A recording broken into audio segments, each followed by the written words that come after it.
Naluwag ang isang drug den sa Lanao del Sur kung saan nasakote ang tagapamahala at 6 na kasamahan nito matapos ang isinagawang bypass operation ng mga operatiba sa naturang lugar.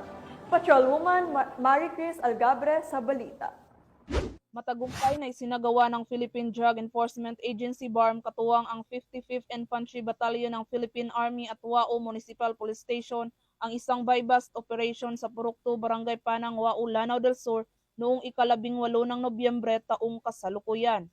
Kinilala ni Gil Cesario Castro, direktor ng PIDEA BARM, ang mga naarestong sospek at naipasara ang isang drug den at naaresto ang tagapamahala nito na si alias Masi, 52 anyos, babae, kasama ang 6 pang kasamahan na sina alias DC, 45 anyos, alias Ali, 21 anyos, alias Era, alias Mon, alias Mau at alias Dio. Nasamsam mula sa operasyon ang 15 piraso ng heat-sealed transparent plastic sachet na naglalaman ng humigit kumulang 15 gramo ng shabu na nagkakahalagang 102,000 pesos, isang transparent plastic sachet na may pinatuyong dahon na hinihinalang marijuana, 3 paso ng marijuana plant, bypass money at iba't ibang drug paraphernalia.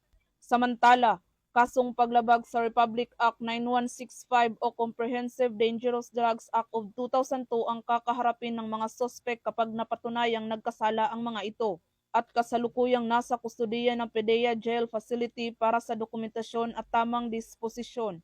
Patuloy naman ang kapulisan katuwang ang iba pang sangay ng pamahalaan na magsasagawa ng kanilang sinumpaang tungkulin kontra illegal na droga para makamit ang maayos at mapayapang bagong Pilipinas.